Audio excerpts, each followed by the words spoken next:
Seringkali kita berkata, ini karena usaha saya, ini karena kecerdasan saya. Hati-hati, ucapan sederhana ini bisa menyeret kita kepada kesyirikan yang halus. Padahal semua terjadi karena Allah Subhanahu wa Ta'ala. Di dalam kitab Silsilatul Adab, di judul Masyiatullah dijelaskan bahwa Rasulullah SAW pernah didatangi seorang laki-laki. Ja'a rajulun ila Rasulillah SAW yukallimuhu fi ba'di umurihi. Datang seorang laki-laki menemui Rasulullah SAW dan membicarakan beberapa urusan. Thumma qala ar-rajulu lirrasuli. Kemudian laki-laki itu berkata kepada Rasulullah SAW, Masya Allah wa syi'ta. Ini semua terjadi karena kehendak Allah dan kehendak engkau, wahai Nabi Muhammad. Faghadiba ar-rasulu min kalimatir rajuli. Nabi Muhammad marah atas ucapan laki-laki ini. Wa bayyana lahu anna al-masyi'ata la takunu ila Allah wahdahu.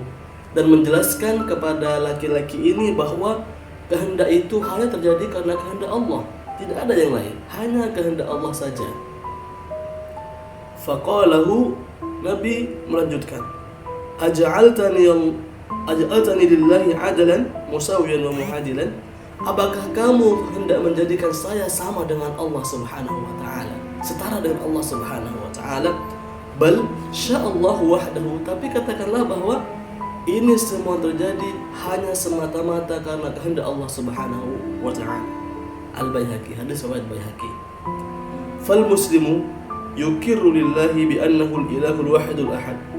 Seorang muslim haruslah dia mengakui bahwa Allah Subhanahu wa Ta'ala satu-satunya Tuhan, satu-satunya sesembahan, satu-satunya zat yang maha berkehendak, yang menolong, yang melakukan sesuatu, menciptakan, memelihara, berkehendak hanya Allah Subhanahu wa Ta'ala saja. Lidzalika fa huwa yatarakahu subhanahu an kulli syarikin. Maka seorang muslim hendaknya berusaha memurnikan dirinya, menyelamatkan dirinya dari kesyirikan-kesyirikan, dari hal-hal yang menyekutukan Allah Subhanahu wa Ta'ala. Wa yataharra tauhid hatta fi adaqi kalamihi. Dan hendaknya seorang muslim harus memeriksa tauhidnya, sering-sering memeriksa tauhidnya sampai yang terdalam dari perkataannya saja, dari perkataannya. Jadi kita harus memeriksa tauhid kita sampai pada ungkapan-ungkapan kita. Kayak tadi, ungkapan-ungkapan ini karena kecerdasan saya, ini karena usaha saya. Salah. Ini semua karena kehendak Allah Subhanahu wa Ta'ala. Kenapa saya berhasil memiliki nilai yang bagus? Ini karena Allah. Mengapa dagangan saya laris? Ini karena Allah. Jangan sampai karena ini usaha saya kerja 24 jam, saya belajar 24 jam. Tidak, semuanya karena Allah Subhanahu wa Ta'ala. Li'anna syirka rubama tasallala ila al-insani min haitsu la yadri. Karena sungguhnya kesyirikan itu terjadi pada manusia, dan manusia itu nggak tahu kalau dia berbuat syirik. Jadi kadang-kadang kita nggak tahu kalau kita udah berbuat syirik, padahal itu syirik. Bikalimatin aw amalin saghirin, dengan kata-kata atau perbuatan yang kecil, perbuatan yang sederhana, perbuatan yang remeh-temeh.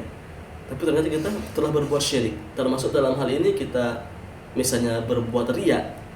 Kita melakukan sesuatu karena ingin dilihat oleh manusia. Sum'ah, ingin didengar. Kita menganggap ini adalah dakwah. Tapi ternyata dalam hati kita itu adalah kesyirikan. Kita karena ingin dipuji, karena ingin dunia, sehingga kita berbuat syirik. Syirik yang halus, syirik yang membuat kita tidak membuat rusak amal ibadah kita. Masyaallah, tabarakallah. Semoga kita semuanya dilindungi oleh Allah Subhanahu wa Ta'ala dari berbuat syirik. Amin ya rabbal alamin. Assalamualaikum warahmatullahi wabarakatuh.